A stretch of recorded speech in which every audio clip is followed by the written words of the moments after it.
Hello everyone, welcome to निर्माण study. मैं S सुमन आपके अपने परिवार निर्माण स्टडी में स्वागत करता हूं। दोस्तों, आज हम लोग पढ़ने वाले हैं सिंपल प्रेजेंट। वैसे पिछले क्लास में हम लोग टाइम और टेंस का कंपैरिजन कर चुके हैं, टेंस का बेसिक कॉन्सेप्ट समझ चुके हैं और सिंपल प्रेजेंट का भी बेसिक कॉन्सेप्ट देख चुके हैं। आज सिंपल प्रेजेंट को थोड़ा और आगे लेके चलेंगे, क्योंकि अपने क्लास का मेन मकसद होता है जो जहाँ से क्वेश्चन जो भी टॉपिक पढ़े उससे पूरा का पूरा क्वेश्चन बने। क्लियर ना? या तो जो क्वेश्चन का जैसा पैटर्न चल रहा है वो, या जैसा पूछ सकता है, पूरा हम लोग लेके चलेंगे। जैसे देखिए, वैसे अगर बात करें तो सिंपल प्रेजेंट मोटा मोटी समाप्त हो चुका है। क्लियर ना? लेकिन आज का क्लास इसलिए बहुत इंपॉर्टेंट होने वाला है, या आप स्पीकिंग करते हो, या आप कॉम्पिटिटिव एग्जाम की तैयारी करते हो, या आप राइटिंग करना चाहते हो, या ट्रांसलेशन, ये चारों के लिए बहुत ज़रूरी होने वाला है आज का क्लास। तो पूरा वीडियो ध्यान से देखिएगा। जैसे देखिए, हम लोग सिंपल प्रेजेंट का बात करते हैं। जैसे ही बोले सिंपल प्रेजेंट तो मोटा मोटी क्या स्ट्रक्चर माइंड में आता है? Subject plus V1 V5 plus other word, यही आता है ना। चलिए, तो ये क्या हो गया? Subject plus V1 V5 other word, इसी को हम लोग बोलते हैं सिंपल प्रेजेंट। लेकिन अगर यहाँ पे बात करें हम सब्जेक्ट प्लस डू या does plus V1 plus other word, इससे क्या हो जाता है? अगर डू डज लगा दिए तो इससे क्या हो जाता है? सेंटेंस इम्फैटिक हो जाता है। क्या हो जाता है? सेंटेंस इम्फैटिक हो जाता है। इम्फैटिक, क्लियर ना? इम्फैटिक मतलब क्या हो जाएगा? सेंटेंस, जैसे हम बोलते हैं वह पढ़ता है, तो ये सिंपल प्रेजेंट हो गया। अगर यहीं पे कहते वह पढ़ता तो है, तो ये यहाँ पे क्या हो जाएगा? वह पढ़ता तो है। तो है का सेंस दे देगा। समझ रहे हैं? डूडज लगाने से क्या हो गया? तो है का सेंस दे देगा। वहीं पे अगर बोल दें वह पढ़ता ही तो है, क्या? वह पढ़ता ही तो है, तो क्या हो जाएगा? Subject plus does plus nothing but, मतलब उसके सिवा कुछ भी नहीं करता है, nothing but plus V1 plus other word. बात समझ में आया? जो ये जो है सिंपल प्रेजेंट है, तो ये तो हो गया वह पढ़ता है, वह खाता है, वह सोता है, वह जाता है, वह आता है, तो सिंपल प्रेजेंट। लेकिन यहाँ पे अगर बोल दे वह पढ़ता तो है, तो subject plus does plus V1 plus other word, इसका हिंदी क्या होगा? वह पढ़ता ही तो है, ही तो है। समझ रहे हैं? जैसे एग्जाम्पल हो गया, जैसे सी डज क्राई, क्या है? सी डज क्राई, वह रोती तो है। क्या हो गया? वह रोती तो है। जैसे मान लीजिए समझने के लिए, आप हैं और आप हैं, तैयारी किए, एग्ज़ाम दिए, पास किए, लेकिन सेकंड डिवीज़न से पास किए। पापा, आप घर पे गए, पापा बोले क्या जी पढ़ते नहीं हो? कैसे पढ़ते हो तुम? फर्स्ट काहे नहीं हुए? अच्छा मार्क्स काहे नहीं आया? तो आप क्या बोलते हैं? पढ़ते तो हैं। क्या बोलते हैं? पढ़ते तो हैं। बात पे क्या दिए? जोड़ दिए। अब क्या करें? किस्मत साथ नहीं दिया, या कॉपी चेक नहीं ठीक से किया, लेकिन पढ़ते तो हैं, इम्फैटिक है ना, जोड़ है ना। इसको हम वैसे अवश्य भी बोल सकते हैं, अवश्य भी कह सकते हैं। पढ़ते अवश्य हैं, रिजल्ट नहीं होता है। समझ रहे हैं ना? अच्छा रिजल्ट नहीं हो तो क्या है? पढ़ते तो हैं, इम्फैटिक। वहीं पे मान लीजिए आप और आपका दोस्त, दोनों पार्टनर रूम लेके रहते हैं दिल्ली में। अब दोनों हैं, पापा आपके कभी गए गांव से दिल्ली, अब दिल्ली गए और आप रूम में हैं नहीं, आपका रूममेट है। आपके रूममेट से आपके पापा पूछेंगे, अच्छा मेरा छोटू जी तुम्हारे साथ रहता है, वो पढ़ता उठता है या सिनेमा देखता है? तो वो सीधे बोल दिया सिनेमा ही तो देखता है। क्या बोला? सिनेमा ही तो देखता है। बोला एक लाइन, पापा समझ गए पूरा लाइन। समझ रहे हैं बात ना? मतलब सिनेमा के सिवा वो कुछ करता ही नहीं है, सिनेमा ही तो देखता है, नथिंग बट, उसके सिवा कुछ भी नहीं। तो जैसे देखिए ना, आई डू रीड, तो वहाँ पे नथिंग बट वाले में मतलब उसके सिवा कुछ भी नहीं। एग्जाम्पल देखिए, आई डू रीड मतलब क्या हुआ? मैं पढ़ता तो हूँ, मैं अवश्य पढ़ता हूँ, कुछ भी हो सकता है। मैं पढ़ता तो हूँ, मैं अवश्य पढ़ता हूँ। I do read. नेक्स्ट क्या है, she does nothing but read, वह पढ़ती ही तो है, उसके सिवा कुछ भी नहीं करती। यहीं पे रहता she does nothing but cry, वह रोती ही तो है। She does nothing but it, वह खाती ही तो है, उसके सिवा कोई काम कहाँ है। समझ सकते हैं ना। तो इस पे अपना रीडिंग देते रहिए, बोलते रहिए, जितना प्रैक्टिस कीजिए उतना बोलिएगा, उतना ज़्यादा कॉमन इंटर वगैरह भी बनेगा, है ना। सेंस इससे समझ में आएगा। चलो नथिंग बट लगा हुआ है तो इसके सिवा कुछ भी नहीं। Next, you do come tomorrow, you do come tomorrow मतलब क्या हुआ वह come tomorrow, you do come tomorrow, तुम कल अवश्य आना। You do come tomorrow, you do come tomorrow, तुम कल अवश्य आना, तुम कल अवश्य आना। आ रहा है बात समझ में।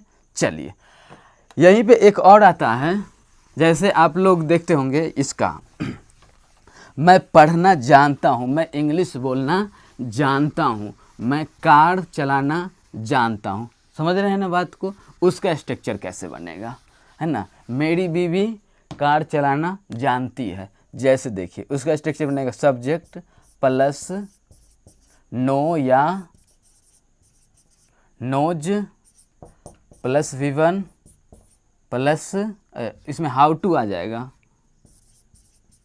How two plus V1 plus other word. Clear ना। मेरी पत्नी कार चलाना जानती है, वो हिंदी बोलना जानता है, मैं इंग्लिश बोलना जानता हूँ। समझ रहे हैं ना बात को। एक चीज़ बताइए, ध्यान दीजिएगा, नो कहाँ लगेगा, नोज कहाँ लगेगा, इसको कंसेप्ट दे रखा है। नो अगर सब्जेक्ट सिंगुलर है तो नोज लगाइएगा, अगर सब्जेक्ट प्लूरल है तो नो लगाइएगा। एक बात याद रखिएगा आप लोग जिंदगी भर के लिए, जैसे वर्ब सिंगुलर वो होता है जिसमें लगा हो एस, वर्ब सिंगुलर वो होता है जिसमें लगा हो एस, क्योंकि जो है ना वर्ब का जन्म प्लूरल के रूप में हुआ है और उसमें एस से एस लगाते हैं तो सिंगुलर बन जाता है। वही नाउन का जन्म सिंगुलर के रूप में हुआ है, उसमें एस से एस लगाते हैं ना तो प्लूरल बन जाता है। जैसे हम बोले, जैसे डू डज में कौन singular, does. Is am are में कौन सिंगुलर, इज। हैज हैव में कौन सिंगुलर, हैज। गो गोज में कौन सिंगुलर, गोज। क्यों, एस लगा है। वांट वांट में वांट्स में कौन सिंगुलर, वांट्स, क्योंकि एस लगा है ना। कम कम्स में कौन सिंगुलर, कम्स, क्योंकि एस लगा हुआ है। वैसे ही नो नोज में कौन सिंगुलर, नोज, क्योंकि एस लगा हुआ है। प्ले प्लेज में कौन सिंगुलर, प्लेज, क्योंकि एस लगा हुआ है। समझ रहे हैं ना। चलिए तो यहीं पे अगर सब्जेक्ट सिंगुलर हो, जैसे राम हो तो नोज लगेगा, राम एंड मोहन हो तो नो लगेगा।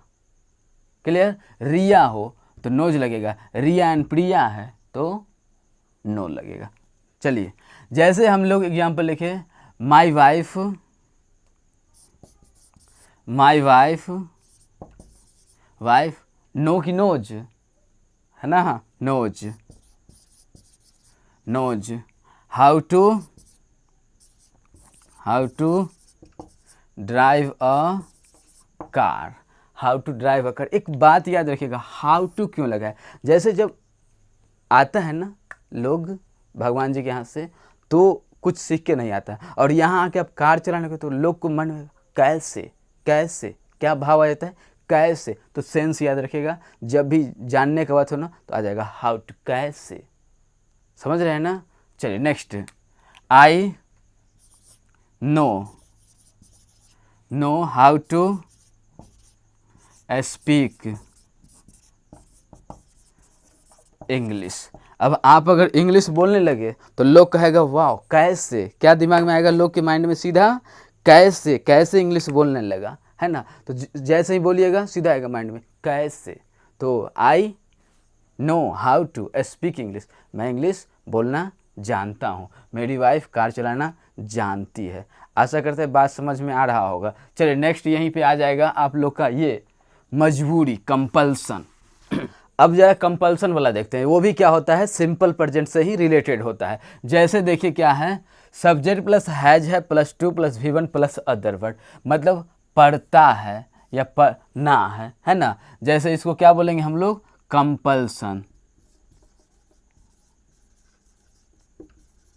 कंपल्सन मतलब मजबूरी। क्या है? मजबूरी। पढ़ना पड़ता है, सुबह सवेरे जगना पड़ता है, दौड़ना पड़ता है ना, खाना पड़ता है, जाना है, पढ़ना है, खाना है, सोना है, दौड़ना है, ये सब क्या है? मजबूरी है ना, कंपल्सन है। इसे भी कहाँ बनाते हैं? सिंपल प्रेजेंट पे। क्या स्ट्रक्चर होगा? सब्जेक्ट प्लस हैज है plus to plus V one plus other word. ये हैज हैव लगा के मजबूरी दिखा दिया। याद रहेगा? चलिए, क्योंकि देखिए अपना सिर्फ सिंपल प्रेजेंट तो समाप्त हो चुका है, लेकिन जहाँ जहाँ से क्वेश्चन पूछेगा वो सब कुछ पढ़ना है, सक्सेस होना है, फॉर्मेलिटी नहीं पूरा करना है। चलिए सब्जेक्ट नेक्स्ट क्या है? Subject plus is am are plus to plus V one plus other word. मतलब क्या हो जाएगा? ना है, या ऐसे में भी ना है, पढ़ना है, ऐसे में भी पढ़ना है, खाना है, सोना है, जगना है, दौड़ना है, भागना है ना। इसका दूसरा हिंदी हो जाएगा पढ़ने वाला है, जाने वाला है, खाने वाला है, आने वाला है, रोने वाला है, सोने वाला है। समझ रहे हैं ना? चलिए next structure, subject plus is am are plus about to plus V one plus other word. खाने ही वाला है, जाने ही वाला है, पढ़ने ही वाला है, दौड़ने ही वाला है, घूमने ही वाला है, धोने ही वाला है। समझ रहे हैं बात? हाँ, तो ये क्या हो गया structure? Subject plus is am are plus about to. About to मतलब जानते हैं ना, अबाउट मतलब वाला वाले, है ना। About to plus V one plus other word, जाने ही वाला है, खाने ही वाला है। क्लियर? तो एग्जाम्पल जरा देखिएगा और ये सारा क्या है? मजबूरी ना।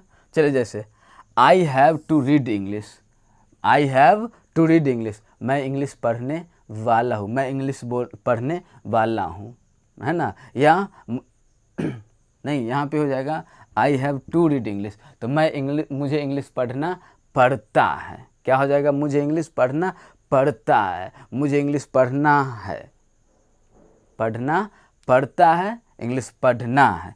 समझ रहे हैं बात? नेक्स्ट जैसे I am to read English, I am to read English, मतलब क्या हो गया? मैं इंग्लिश पढ़ने वाला हूँ। समझ रहे हैं ना? मैं इंग्लिश पढ़ने वाला हूँ या मुझे इंग्लिश पढ़ना है। Next I am about to eat, मैं खाने ही वाला हूँ। क्या समझ में आया? मैं खाने ही वाला हूँ, यहीं पे रहता वाक। मैं टहलने ही वाला हूँ, यहीं पे रहता प्ले। मैं खेलने ही वाला हूँ। समझ सकते हैं ना? चलिए next, I have to go there, I have to go there, मतलब I have to go there. सीधा यहाँ ध्यान दीजिए, टू है, हैव टू है, हैव टू है, तो क्या बोल सकते हैं? मुझे वहाँ जाना है, मुझे वहाँ जाना है, मुझे वहाँ जाना पड़ता है। समझ सकते हैं ना? चलिए, तो मुझे वहाँ जाना है, मुझे वहाँ जाना पड़ता है। तो याद रखिएगा, जो सब्जेक्ट के बाद हैज है plus to plus V one होगा तो क्या हो जाएगा? मजबूरी, पड़ता है, ना है ना। वहीं अगर सब्जेक्ट के बाद ईजेएमआर हो plus to plus V one हो, मतलब ईजेएमआर के बाद टू प्लस वी वन हो तो वाला है, वाली है। और वही सब्जेक्ट प्लस ईजेएमआर के बाद अबाउट टू आ गया तो जाने ही वाला है, पढ़ने ही वाला है, घूमने ही वाला है। समझ रहे हैं? चलिए, जैसे थोड़ा एडवांस से बात करते हैं, आखिर सिंपल प्रेजेंट में कॉमन एरर कैसे पूछा जाता है। कॉमन एरर वाला थोड़ा ज़्यादा ये, जैसे देखिए क्या है, अगर इफ़ हो, अनटिल हो, अनलेस हो, एज इफ हो, इवन इफ हो, as soon as long as या टिल हो, अगर ये सब वर्ड हो ना तो इसके बाद मॉडल नहीं आता है। Will, would, shall, should, can, could, may, might, must, ought to नहीं आता है। तो आता है तो क्या आता है? याद रखिएगा, सिंपल प्रेजेंट आता है। क्या? Simple present. और सिंपल प्रेजेंट का स्ट्रक्चर पता है ना? Subject plus V one V five plus other word, और उसके बाद फिर ये आ जाएगा subject plus will, shall, would, should, can, है ना। तो ये आ जाएगा, वुड शुड नहीं आएगा, यहाँ पे विल आएगा, शैल आएगा, कैन आएगा, में आएगा, और उसके बाद V one plus other word, है ना। सेंटेंस कैसा बनेगा? यदि तुम पढ़ोगे तो पास करोगे, है ना। यदि तुम दिल्ली में रहोगे तो समझदार बन जाओगे, है ना। तो जैसे देखिए यहाँ पे आ गया इफ़, तो इफ़ का हिंदी तो जानते हो ना, यदि होता है। टिल और अनटिल और अनलेस का हिंदी होता है जब तक नहीं। और यहीं पे आ गया एज इफ़ का मतलब, तो एज इफ़ का मतलब हो गया मानो कि। और इवन विथ मतलब ये इवन इफ मतलब जैसा कि। और एज सुन एज मतलब ज्यों ही, और एज लॉन्ग और टिल, दोनों का मतलब जब तक। क्या समझ में आया? यदि, जब तक नहीं, एज इफ मानो कि, इवन इफ जैसा कि, ये एज सुना है, ज्यों ही, एज लॉन्ग और टिल, दोनों का मतलब जब तक। ये सब वर्ड के बाद क्या नहीं देखना चाहिए दुनिया के सेंटेंस में? मॉडल नहीं देखना चाहिए। तो क्या दिखना चाहिए? सिंपल प्रेजेंट दिखना चाहिए। समझ रहे हैं बात? एग्जाम्पल देखिएगा, I seems to me as if you were mad. मुझे ऐसा लगता है मानो कि तुम पागल हो।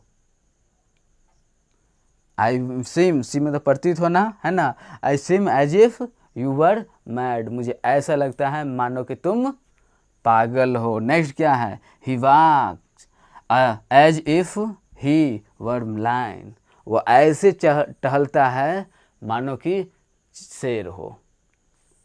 ठीक है, तो क्या हो गया? ही वॉक्स ना as if he were lion, वो ऐसे टहलता है मानो कि शेर हो। Seems as if it would rain, ऐसा लगता है जैसे कि आज बारिश हो। आज नहीं है ना, ऐसा लगता है जैसे कि बारिश हो। क्लियर ना? अगर टुडे रहता तो आज बारिश हो। क्लियर ना? तो it seems as if it would rain, ऐसा लगता है जैसे कि बारिश हो। आशा करते हैं आप लोग को वीडियो अच्छा लगा होगा।